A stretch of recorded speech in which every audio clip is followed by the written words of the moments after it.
제63조 1. 국회는 국무총리 또는 국무위원의 해임을 대통령에게 건의할 수 있다. 2. 제1항의 해임 건의는 국회 제적의원 3분의 1 이상의 발의에 의하여 국회 제적의원 과반수의 찬성이 있어야 한다. 국회가 국무총리 해임을 건의할 수 있다. 국회가 국무총리나 국무위원의 해임을 대통령에게 건의할 수도 있어요. 해임 건의를 하기 위해서는 제적의원 3분의 1 이상이 발의하고 제적의원 과반수가 찬성해야 돼요. 이렇게 해임을 건의하면 반드시 해임될까요? 그렇지 않아요. 말부터가 건의잖아요. 제64조 1. 국회는 법률에 저촉되지 아니하는 범위 안에서 의사와 내부 규율에 관한 규칙을 제정할 수 있다. 2. 국회는 의원의 자격을 심사하며 의원을 징계할 수 있다. 3. 의원을 제명하려면 국회 제적 의원 3분의 2 이상의 찬성이 있어야 한다. 제2항과 제3항의 처분에 대해서는 법원에 제소할 수 없다. 국회의원은 제명된 걸로 소송할 수 없다. 국회에서 각종 규칙을 만들어서 국회 내부의 규율을 정할 수 있습니다. 대부분의 국가기관들이 자신의 운영을 규율하기 위해 규칙을 만들고 있음에도 이렇게 헌법에서 규칙 제정권이 있다고 특별히 언급하는 기관들이 있어요. 국회, 법원, 선관위 등이죠. 이런 기관들은 하나같이 고도의 독립성을 보장받고 있어요. 독립성을 보다 더 강하게 보장하기 위해 규칙 제정권을 헌법에서 특별히 규정하고 있다고 보면 됩니다. 2024년 말에 상설특검법과 관련된 국회 규칙 개정이 있었습니다. 7명으로 구성되는 특검 후보 추천위원회에 여당 몫이 2인 있었는데 대통령 또는 그 가족이 수사 대상인 경우 특검 후보 추천위원회의 7명 중 여당 추천목 2명을 제외하고 그 자리를 비교섭단체에서 추천하도록 변경한 것입니다.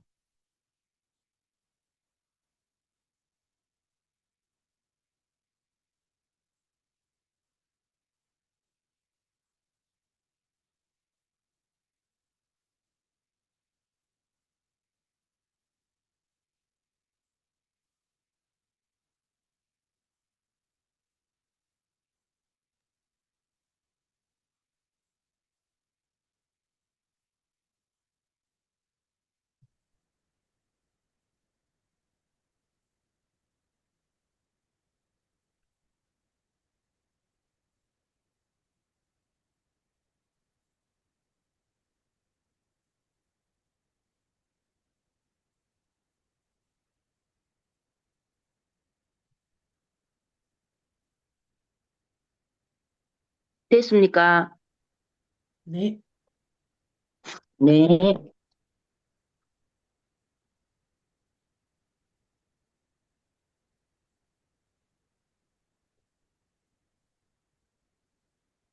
여기까지.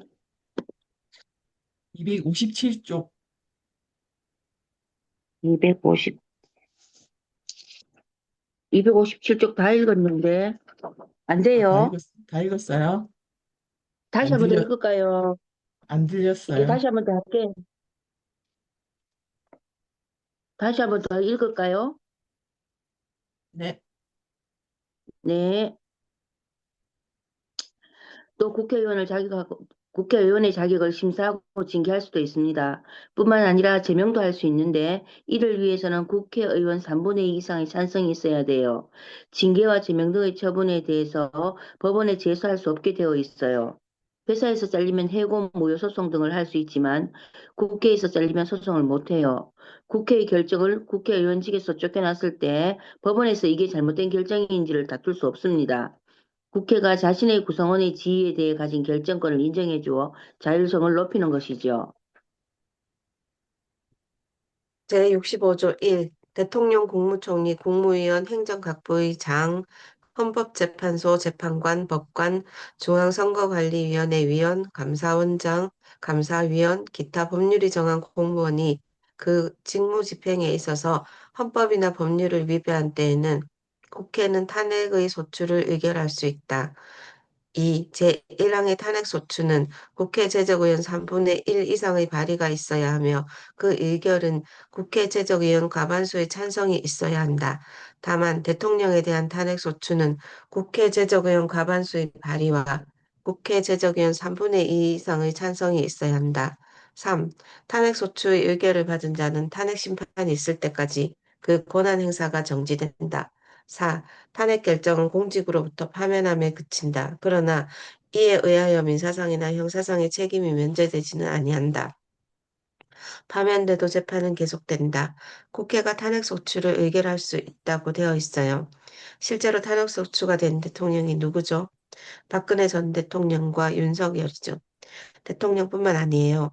국무총리, 국무위원, 장관, 헌법재판소 재판관, 법관, 중앙선거관리위원회 위원, 감사원장 등도 탄핵소추 대상입니다. 열거된 직들 가운데 검찰은 없는데 헌법에 의한 탄핵소추 대상일까요? 아닐까요? 헌법의 명문으로 언급되어 있는 바에 의하면 검사는 헌법상 탄핵 대상이 아닙니다. 다만 법률이 정하는 탄핵 대상입니다. 1항에서 기타 법률이 정한 공무원이라고 되어 있잖아요. 여기에 검사가 들어갑니다. 사실 헌법에서 검사는 판사에 비하면 그렇게 중요한 존재가 아니에요. 실질적으로 힘이 센 것뿐이죠. 탄핵 소추가 이루어지려면 국회의원 3분의 1 이상의 발의가 있고 또 과반수의 찬성이 있어야 됩니다. 다만 대통령 탄핵 소추는 좀 더 어려워요. 3분의 1 이상이 아니라 과반수가 발의하고 3분의 2 이상 찬성해야 합니다. 이렇게 국회가 탄핵을 의결하면 탄핵 심판을 받을 때까지 대통령의 권한이 정지됩니다. 그렇다면 탄핵 심판은 어디서 할까요? 이정미 헌법재판관이 피청구인 박근혜를 탄핵한다는 결정을 어디서 했어요? 헌법재판소죠. 그러니까 국회에서 탄핵 의결을 하는 걸로 끝이 아니라 헌법재판소로 넘어가요. 헌법재판소가 최종적으로 피청구인 땡땡땡을 탄핵한다라고 해줘야 합니다. 그러니까 국회가 탄핵 의결을 한 순간부터 헌법재판소가 탄핵에 대해 yes 또는 no를 결정할 때까지 대통령 직무가 정지되고 권한을 행사할 수 없어요. 이 기간 동안 국무총리를 비롯한 국무위원들이 정부 조직법에 정해진 순서대로 권한을 대행합니다. 그래서 아시다시피 박근혜 대통령에 대해 국회에서 탄핵소추가 의결된 후 황교안 총리가 대통령 직무 대행으로 일했고 윤석열 탄핵소추 의결 이후에는 한덕수 총리, 최상목 부총리가 순차로 권한 대행으로 일했어요. 그런데 한덕수 총리가 탄핵되고 최상목 부총리가 권한 대행을 하자 대행의 대행이라고 부르는 언론이 있었어요. 맞는 표현일까요? 그렇지 않습니다. 한덕수 총리가 총리로서 대통령의 권한 대행을 하다가 최상목 부총리가 부총리로서의 대통령 권한 대행을 한 것이지 대통령 권한 대행이라는 지위가 있는 것이 아니기에 대통령 권한 대행의 대행이라는 식으로 내려가는 것은 아닙니다. 그리고 이렇게 권한 대행이라는 지위가 생긴 것이 아니기에 한덕수 총리에 대한 탄핵 의결 정족수는 총리에 대한 것과 동일하게 봐야지 마치 대통령의 것과 동일하게 봐야 한다는 것은 옳지 않습니다. 또 하나 짚어야 하는 것이 있어요. 권한 대행의 권한의 범위입니다. 총리나 부총리가 대통령의 권한을 대행한 것이지 민주적으로 선출되었던 대통령이 되는 것은 아니어서 마치 대통령이 권한을 행사하는 것처럼 할 수는 없다는 것이 헌법학계의 중론이에요. 그렇기에 현상 유지를 위해 소극적으로 권한을 행사해야 합니다. 윤석열 탄핵 의결 이후 문제된 사안이 국회에서 선출된 헌법재판관을 한덕수 총리가 임명하지 않거나 최상목 부총리가 선택적으로 임명한 것인데 국회에서 선출한 헌법재판관을 임명하는 것은 헌법기관 구성이라는 대통령에게 부여된 책무이므로 이를 수행하는 것은 적극적 권한 행사가 아니에요. 오히려 싫어도 해야 하는 것이죠. 그런데 이를 하지 않거나 선택적으로 하는 것은 권한을 남용한 것입니다.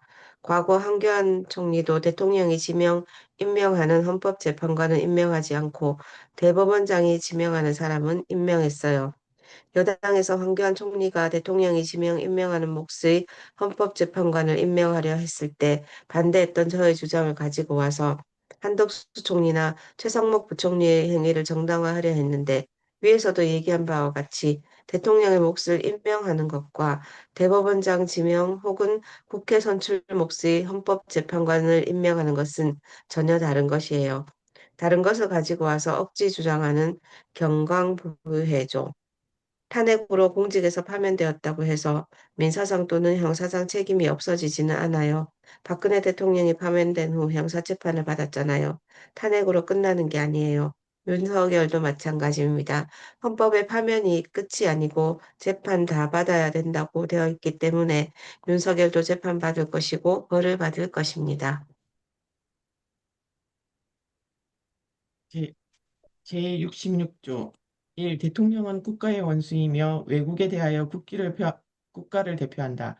2. 대통령은 국가의 독립, 영토의 보전, 국가의 계속성과 헌법을 수호할 책무를 진다.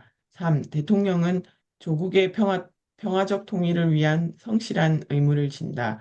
4. 행정권은 대통령을 수반으로 하는 정부에 속한다. 대통령의 이중적 지위. 국회 이야기를 끝내고 이제 정부 얘기가 시작됩니다. 자, 대통령은 국가의 원수라고 되어 있어요. 원수가 뭔가요? 원수는 외나무 다리에서 만난다라고 할 때 그 원수인가요? 아니죠.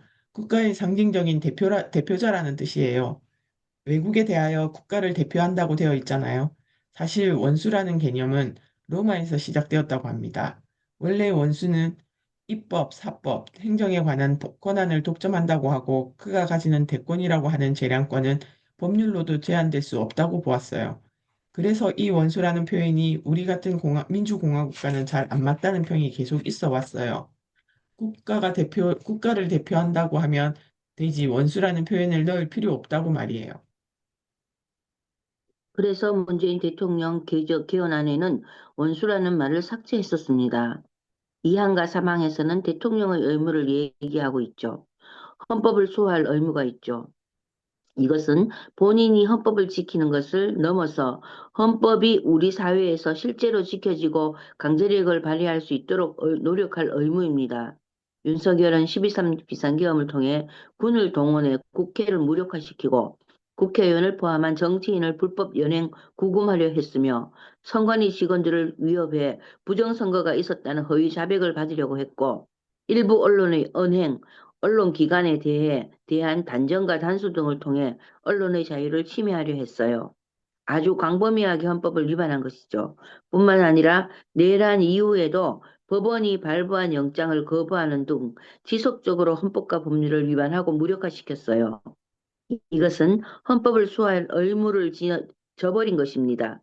한덕수 총리나 최상목 부총리가 대통령 권한 대행으로 국회가 선출한 헌법재판관 임명을 거부하거나 선별적으로 임명한 것 역시 헌법기관 구성이라는 대통령의 헌법 수호 책무를 저버린 것입니다. 평화적 통일을 위해 노력해야 하는 것 역시 대통령의 의무에 포함되어 있어요. 앞에서 얘기한 적이 있었어요. 통일은 어떻게 해야 한다고 했죠? 평화적으로 우리도 통일을 위해서 북한을 선제적으로 공격하면 될까요? 안 될까요? 안 됩니다. 사항을 보면 행정권은 대통령을 수반으로 하는 정부에 속한다고 되어 있습니다. 이것도 앞에서 봤어요. 입법권은 국회에 속하고 행정권은 정부에 속한다고 했죠. 여기서 대통령의 이중적 지위가 나옵니다. 대통령에게는 1항의 지위와 4항의 지위가 있어요. 1항의 지위는 국가를 대표하는 자격이고 4항의 지위는 행정부의 수반이에요. 대통령이 사법부의 수반인가요? 아니면 입법부의 수장인가요? 아니죠. 행정부의 수반이에요. 그런데 동시에 국가를 대표해요. 외교를 할 때 대통령이 가잖아요. 그런데 이렇게 대통령은 어떤 측면에서는 국가를 대표하는 지위에 있다고 보면 됩니다. 그렇기 때문에 사법부 구성에도 참여합니다. 뒤에서 보겠지만 대법관, 헌법재판관 임명에 있어서 임명 절차를 진행합니다. 제67조 1. 대통령은 국민의 보통 평등 직접 비밀선거에 의하여 선출한다. 2. 제1항의 선거에 있어서 최고 득표자가 2인 이상인 때에는 국회의 제적의원 과반수가 출석한 공개회의에서 다수표를 얻은 자를 당선자로 한다. 3. 대통령 후보자가 1인일 때에는 그 득표수가 선거권자 총수의 3분의 1 이상이 아니면 대통령으로 당선될 수 없다. 4. 대통령으로 선거될 수 있는 자는 국회의원의 피선거권이 있고 선거일 현재 40세에 달하여야 한다. 5. 대통령의 선거에 대한 관한 사항은 법률로 정한다. 대통령 후보가 한 명이면 무조건 당선, 대통령은 국민의 무슨 선거로 뽑는다고요? 보통, 평등, 직접, 비밀선거죠. 이건 외워두시면 돼요. 만약 선거를 했는데 최고 득표자가 두 명이면 어떻게 할까요? 국회에서 투표로 정합니다. 이런 일은 지금까지는 없었어요. 대통령 후보가 한 명일 수도 있지 않을까요? 운이 좋죠. 그러면 이 사람이 선거도 없이 무조건 당선되는 건가요? 우리 헌법은 별걸 다 예비해두고 있습니다. 후보가 한 명이라고 해도 선거를 해서 이 사람이 3분의 1 이상의 표를 얻으면, 못 얻으면 떨어져요. 다시 선거해야 됩니다. 부전승은 없습니다. 그 다음에 사항이 굉장히 재밌죠. 대통령은 40세 이상이어야 돼요. 이건 앞에서 언급한 적이 있어요. 20살 먹은 사람이 대통령이 되겠다고 하면 안 됩니다. 국회의원은 몇 살 이상이어야 돼요? 25세 이상이어야 해요. 이건 헌법에서 정한 건 아니고 법률에 그렇게 되어 있습니다. 그런데 대통령이 40세 이상이어야 한다는 건 헌법에서 정한 거예요. 이 규정을 없애서 보다 젊은 사람들도 대통령직에 도전할 수 있게 해야 한다는 주장이 많이 있어요. 대통령 선거에 관한 사항은 법률로 정한다고 되어 있는데 이에 관한 법률로는 공직선거법이 있습니다. 공직선거법이 국회의원 선거, 대통령 선거, 지방자치단체 선거의 방법을 다 정하고 있어요. 약간 여기서 국회의원은 18세 이상으로 저는 나와 있는데 안 그런가요? 맞아요. 국회의원 25세 이상이어야, 국회의원은 몇 살이어야 돼요? 25세 이상이어야 해요. 이렇게 돼 있는데요. 이거 이거 개정판 안 개정판 사줬어요? 아닌가 봐요. 언니 거는 나는 개정판이 개정판을 아닌가 봐요. 샀는데요. 예? 나, 나는 개정판인데, 이게요, 어? 2025년 2025년 3월 10일 날, 아니, 4월 25일 날 이세가 발행됐는데, 이상하다. 이상한데? 오탄가? 국회의원은 몇 나도, 살 이상이 돼요? 25세 이상이어야 돼요. 이렇게 돼 있는데요. 나도 18세인데? 저도 18세거든요. 그거 이거 지금, 한번 이거 체크 이상하네. 좀 공증급함. 해놔보세요. 이거 269쪽 맞죠? 네. 예. 다른 거 다 똑같은데 이상하네요. 지금. 이거 지금 2025년 4월 달에 지금 이게 나왔는데, 원래 4월 달에 나왔는 건데, 이게. 이상하네. 오탄가 한번 체크해 두고 넘어갈게요. 나중에 한번 확인해 네. 볼게요. 네. 자, 제68조. 대통령의 임기가 만료되는 때에는 임기 만료 70일 내지 40일 전에 후임자를 선거한다. 2. 대통령이 권리된 때 또는 대통령 당선자가 사망하거나 판결, 기타의 사유로 그 자격을 상실한 때에는 60일 이내에 후임자를 선거한다. 대통령 파면 시 60일 내로 다음 대통령을 뽑는다. 여기서는 다음 대통령 선출에 관해 정해두고 있습니다. 우선 임기가 만료되는 때에는 임기 만료되기 70 내지 40일 전에 다음 대통령을 뽑는 선거를 해야 돼요. 대통령이 거리된 때, 사망했을 때, 자격을 상실한 때에는 60일 이내에 다음 대통령을 뽑아야 하고요. 그래서 이 68조 2항에 의해서 박근혜를 파면한다라고 한 순간부터 60일 이내에 선거를 치러야 했습니다. 60일 정말 빠듯하죠.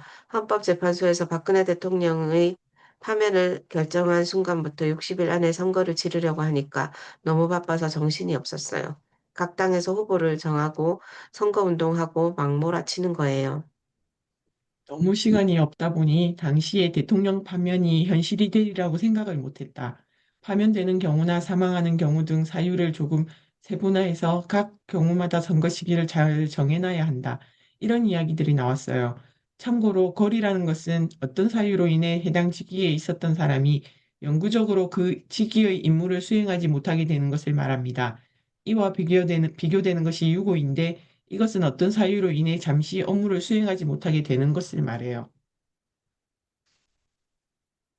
제69조 대통령은 취임에 즈음하여 다음의 선서를 한다. 나는 헌법을 준수하고 국가를 보위하며 조국의 평화적 통일과 국민의 자유와 복리 증진 및 민족 문화의 창달에 노력하여 대통령으로서의 직무를 성실히 수행할 것을 국민 앞에 엄숙히 선서합니다. 호시까지도 정해져 있는 취임 선언문. 대통령 취임 때 선서하는 모습 본 적 있죠? 그런데 놀라운 게 있습니다. 이때 읽는 취임 선서문이 헌법에 아예 쓰여져 있다는 거예요. 대통령이 취임할 때마다 그때그때 새로 쓰는 게 아니에요. 하고 싶은 말을 추가하거나 뺄 수도 없어요. 헌법의 따옴표 안에 써놓은 부분을 토시 하나 틀리지 않고 그대로 선서해야 합니다. 헌법에 그렇게 하라고 되어 있어요. 그래서 이 헌법이 대단하다는 거예요. 선서문까지 정해놨잖아요. 따옴표까지 딱 쳤어. 그런데도 국민들이 헌법을 읽어보질 않아요. 이렇게 많은 것이 헌법에 정해져 있고 헌법에 따라 움직이고 있다는 걸 모른다니 정말 아쉽습니다. 제70조 대통령의 임기는 5년으로 하며 중임할 수 없다. 대통령을 2번 해도 될까? 대통령의 임기는 5년으로 정해져 있어요. 이번 헌법 이전의 헌법, 즉 전두환 전 대통령 당시의 헌법은 대통령 임기가 7년이었습니다. 대통령은 임기가 끝난 후 중임할 수 없어요. 아무리 인기 많은 대통령이라 해도 안 됩니다. 문재인 정부 당시 제출되었던 개헌안에는 대통령의 중임을 허용하는 내용이 포함되어 있었습니다. 어떤 사람들은 이걸 두고 정권 연장을 꾀하는 게 아닌가 하고 했었는데요. 헌법 개정과 관련된 제28조 2항에는 대통령의 임기 연장 또는 중임 변경 등을 개헌한 경우 해당 헌법 개정 당시 대통령에게는 효력이 없도록 해두었습니다. 그래서 문재인 대통령의 개헌안이 통과되었어도 정권 연장은 가능하지 않았습니다. 완전히 허위의 주장을 한 거죠. 왜 이런 허위의 주장을 한 것일까요? 그 의도가 궁금합니다. 그리고 윤석열의 무책임 무능력이 한창일 때 임기 단축 개헌을 통해 조기에 물러나게 해야 한다는 이야기들이 있었어요. 부칙의 현직 대통령만의 임기를 줄이는 내용을 넣자는 것이었어요. 나중에 128조 부분에서 더 살펴보겠습니다. 제71조 대통령이 고리되거나 사고로 인하여 직무를 수행할 수 없을 때에는 국무총리, 법률이 정한 국무위원회 순서로 그 권한을 대행한다. 대통령 권한 대행 영순위는 국무총리, 대통령이 거리되거나 사고로 직무 수행을 못할 때는 국무총리가 대행을 합니다. 앞서 얘기한 적 있었죠. 대행을 누가 할 것인가는 법률에 정해져 있어요. 법률이 정한 국무위원회 순서로 대행하게 되어 있는데 정부조직법을 보면 국무총리 다음으로는 기획재정부 장관이 겸임하는 부총리, 그 다음에는 교육부 장관이 겸임하는 부총리, 과학기술정보통신부 장관, 외교부 장관, 통일부 장관, 법무부 장관, 국방부 장관 이런 식으로 순서가 쭉 정해져 있습니다. 대행의 대행 논란, 대행의 권한의 범위 등은 앞에서 이미 살펴보았어요. 제72조 대통령은 필요하다고 인정할 때에는 외교, 국방, 통일, 기타 국가 안위에 관한 중요 정책을 국민투표에 붙일 수 있다. 국가 안위에 관한 정책은 국민투표 붙일 수 있다. 72조는 국민투표 부의권에 관한 내용인데 외교, 국방, 통일 등에 관한 중요한 정책을 대통령이 국민투표에 붙일 수 있다는 거예요. 예를 들어 어떤 외교 정책을 그냥 추진하게 되면 국민적 저항이 심하거나 분란이 많이 생기겠다.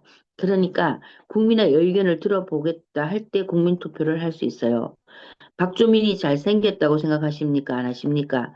이런 걸로는 국민투표를 당연히 할 수 없어요. 외교, 국방, 통일, 기타 국가 안위에 관한 중요 정책이 아니라고 했잖아요.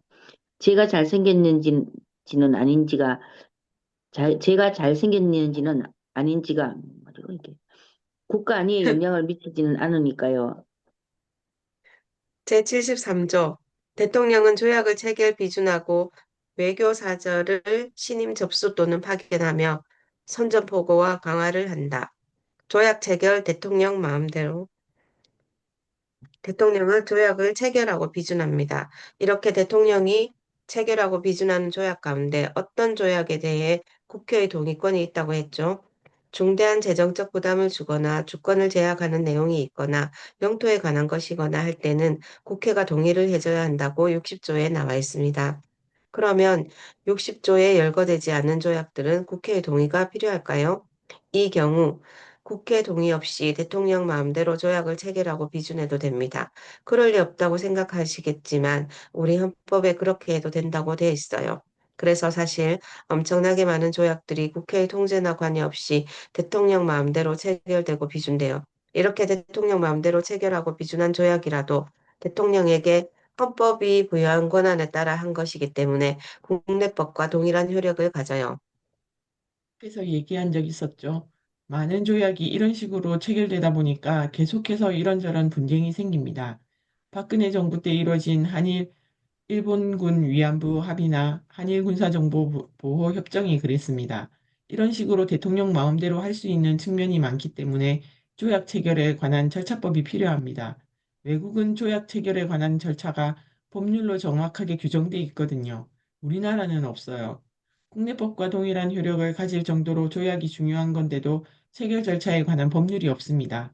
그래서 제가 관련 법안을 발의했다고 말씀드렸어요. 통과는 안 되고 있지만요. 제74조 1. 대통령은 헌법과 법률이 정하는 바에 의하여 국군을 통수한다. 2. 국군의 조직과 편성은 법률로 정한다. 국군은 대통령의 명령을 따른다. 우리 헌법상 국군 통수권자는 대통령입니다. 그럼 통수한다는 것이 무엇일까요? 모든 국군을 지휘 통제할 수 있는 권한이라고 설정돼요. 군대를 움직이는 권한, 군과 관련된 조직을 어떻게 할지 정하는 권한, 군대 내의 인사에 대한 권한 등이 모두 포함됩니다. 대통령의 신분이 군인이 아닌 민간인이라 해도 최종적으로 국군은 대통령의 통제를 받게 됩니다. 우리나라 군대를 국군이라고 부르는 이유는 헌법에 그렇게 쓰여 있기 때문이라고 앞에서 얘기했지요. 국군의 조직과 편성을 어떻게 할 건지는 국군조직법이라고 하는 법률에 정해져 있습니다. 제75조 대통령은 법률에서 구체적으로 범위를 정하여 위임받은 사항과 법률을 집행하기 위하여 필요한 사항에 관하여 대통령령을 발할 수 있다. 대통령령이 법률이 정한 범위를 벗어날 때는 75조에서 대통령령을 발할 수 있는 권리를 다루고 있어요. 그런데 대통령령을 마음대로 발할 수는 없어요. 단순하게 필요한 사항에 관하여가 아니라 법률에서 구체적으로 범위를 정하여 위임받은 사항과 법률을 집행하기 위해서 필요한 사항이라고 제안해 놓았잖아요. 이게 무슨 얘기냐 하면 헌법을 보면 법률에 정한 바에 따른다면서 구체적인 내용을 헌법에다 정하지 않고 법률에서 정하는 것으로 위임하는 경우가 있고 또 각종 법률 역시 구체적인 내용을 정하지 않고 령으로 정한다고 령에 위임하는 경우가 있어요. 이런 경우에 그렇게 위임받은 범위 내에서만 령을 만들라는 뜻이에요. 그러니까 대통령도 대통령령도 법률에서 정해놓은 범위 안에서 만들라는 얘기가 되겠죠. 예를 들어 보겠습니다. 대통령 선거에 관한 사항은 법률로 정한다고 되어 있잖아요. 구체적인 내용은 법률에서 정하라고 위임하는 거거든요. 법률도 이런 식이에요. 법률에서 다 정하지 못하니까 대통령 선거에 관한 사항은 대통령령으로 정한다고 위임해버려요. 이때 대통령령으로 정할 수 있습니다. 그런데 이게 논란이 많이 됩니다. 대통령령이 법이 정한 범위를 넘어버리는 경우가 있거든요. 법률이 10의 범위 내에서 대통령령을 만들라고 위임했는데 100을 만들어 버리는 거예요. 이런 경우에는 대통령령을 만드는 권한을 초과해서 행사하는 거잖아요. 실제로 이런 경우가 박근혜 전 대통령 때 많았습니다. 이런 일이 있었어요. 국회법을 국회에서 개정했어요. 법률이 위임한 범위를 벗어나서 대통령이 대통령령을 정할 때는 국회가 그 대통령령의 개정을 권고할 수 있도록 개정한 거예요. 왜? 헌법의 법률의 범위 내에서 대통령령을 정하도록 되어 있는데 그걸 벗어나면 법률을 만드는 국회가 통제를 좀 해줘야 되잖아요. 그래서 오랜만에 여야가 합심해서 이 법을 통과시켰습니다. 박근혜 전 대통령이 어떻게 했을까요? 이 법에 대해 제의를 요구해서 국회로 돌려보냈어요. 법률이 국회에서 통과되면 정부로 이송되고 대통령의 마음에 안 들면 제의를 요구할 수 있다고 했었죠. 이 제의 요구권을 박근혜 대통령이 행사한 거예요. 이 법이 대통령의 권한을 위축시키는 것이라고 하면서 여야 합의로 통과된 법을 돌려보냈어요. 돌려보내면서 당시 새누리당 원내대표였던 유승민 의원을 향해 배신자라고 했습니다. 배신의 정치를 한다고 그랬죠. 이 일로 엄청나게 소란스러웠습니다. 유승민 의원이 배신자로 찍히고 대통령이 노발대발하니 새누리당 의원들이 위축되어 결국 국회에서 이 법에 대해 제의 표결을 안 해버렸어요. 이후 새누리당에서는 배신자 혹은 배신자가 될 사람을 제외한 친박만 공천해야 된다는 기류가 돌고 친박 감별사내 뭐니 하면서 상당히 시끄러웠죠. 그래서 이 법이 그냥 사라져 버렸습니다. 그렇다면 애초에 어떤 대통령이 문제가 돼서 국회가 국회법을 개정하려고 그랬을까요? 원인은 바로 세월호 특별법에 대한 대통령령이에요. 이게 문제가 돼서 국회가 국회법을 개정하려고 했던 겁니다.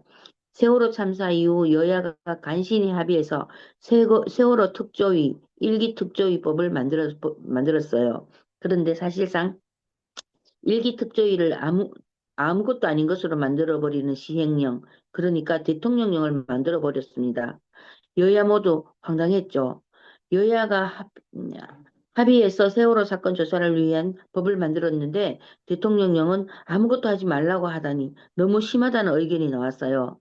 어떻게 이런 일이 일어날 수 있을까? 이런 일이 반복되면 안 된다 해서 국회법을 개정하자고 여야가 합의를 했습니다. 그래서 국회법을 바꾸려고 했는데 박근혜 전 대통령이 배신의 정치고 어쩌고 하면서 법을 돌려보내는 바람에 난리가 난 거죠. 결국 국회법 개정은 실패했고 세월호 특조위법 시행령은 계속 살아있어요. 그래서 1기 세월호 특조위는 제대로 조사를 못했습니다. 그러고 나서 기간도 남아 있었는데 강제 종료를 당했어요. 그래서 2기 특조위를 만든 거예요. 1기 특조위가 제대로 일할 수 없었기 때문에 이게 다 실제로 있었던 일인데도 보수 언론에서는 언제 그랬냐는 식으로 얘기해요. 참 답답합니다.